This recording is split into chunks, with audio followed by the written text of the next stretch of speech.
You take a picture of your father with your new cell phone, the last one you take of him, thin and frail, looking like a praying mantis, as he brings his hand to his mouth with a piece of bread. If he pretends to eat, it is to appease your hunger to see him eat, and not to appease the hollow he knows. It's over, and you know it. Hours all you have now, after wasting years in silence, you, in the same path as his, to reach this moment where you hold up your heads like dim lamps and face each other, all light now, as you search in his eyes for anything that doesn't require words. A doorknob, perhaps, that opens the sky before you. Love poem with two fires. First, I dream my teeth are falling off and I try to push them back in place. Then I dream I take things out of my mouth. Cotton, for instance, or a woman's endless braid of hair. I see my future move ahead without me, and no one comes to explain what I'm ceasing to be. My best nights are when I dream you are a fire in the middle of the wilderness. I am your favorite tree burning in that fire. Your wilderness. Your wilderness. Gregor Samsa's sister. I too forget her name. Your sister's. When I'm in bed and think of her. My wife next to me, reminding me, as she sometimes does, that she never knew her father. What was her name? Hard to remember anything. After I see her ride a train somewhere my life had always wanted to go. It's how your story ends and hers begins. A train and she standing up at one point from her seat, stretching her young body. I imagine by this time it is no longer weighed down by loss. Her body, a symbol, I would argue, of what's left after grief bleeds out. I'm almost sure I misread the whole thing, or maybe I don't remember as much as I think I do. But every time I think of your sister, extending her youth like a rolled up map for all to behold, I wish I could give the woman who sleeps next to me directions to a past where she can find and have the chance to meet the man she grieves for. And then to lie in bed for hours till the rain taps the window with its knuckles, wondering if there's someone in the world I fathered who's unaware of my existence. To discard this quiet like an earring on a stranger's windowsill, to let it be a gift to someone else. But the world rewards so pitifully. You and I are made of the same unhappy dreams, the same quiet that closes and opens all frontiers. Deep at night, when I think of her, your sister, I want to ask my wife to hold me. Hold me, I want to say, until all my flesh burns off and all that's left is light. This poem is called Parting. It's from my new manuscript, or one of the manuscripts that I'm working on. Parting. There was a time I had no word for darkness, and so I said darkness. I had no word to say devotion, and so I said two sons grieving one mother. A time came when our parents sat under a tree and cried for us, their sons, on their way to a new country.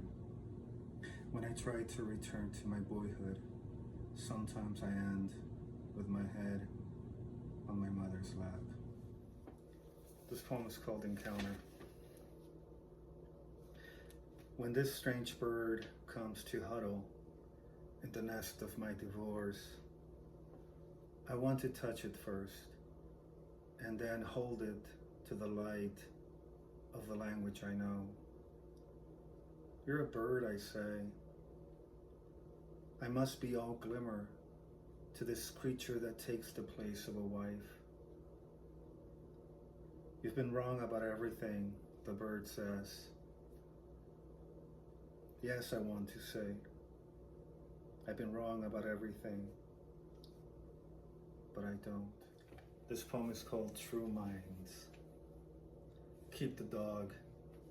I'll keep the dirty dishes, the lettuce, now rotten, I never intended to use for broth. You keep the pricey curtains, and half the summers we make love to people who reminded us of us. By then, we were worn, our hands no longer touching the waste we would become. This poem is called Safe House. My neighbors burned last night in a house fire. I never saw them. I would see, however, 2, sometimes 3 people enter and exit the house, always near dark. Their faces always a blur, half covered with caps and hats. They never looked my way, never waved their hands to say hello, goodbye. This morning I wanted to call you, let you know, but I didn't. Firemen came and strangled the blaze. Policemen stood at the edge of ashes to scribble and photograph. Then they were gone. I wondered who would claim the dead, who would sweep their shadows, whatever was left of them. This is going to be my last poem. It's going to be a little bit longer, and it comes from a 40-page poem that I've been working on. It's done, and I wrote it in Spanish, so I'm going to read it in Spanish. For all of you who like to read literature in Spanish or like to listen to it. And I'm going to start on page 21, and I'll go for a few minutes on that. Se te muere, se nos muere, el futuro se me queda atrás, así como la casa en la cual crecí. Estoy en el presente que siempre está pasando, y mira mis brazos, que no se contentan con lo que abrazan. El mundo no se levanta contra mí, solo tú lo haces.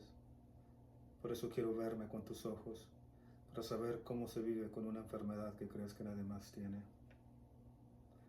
Tendido en la cama, con los brazos cruzados, escucho las paladas de tierra caer sobre mí. No me gusta cómo se siente ser olvidado. El futuro regresa lleno de ti y me ofrece una hoja de papel para que escriba 1000 veces que moriré. Y tú seguirás pensando lo peor de mí.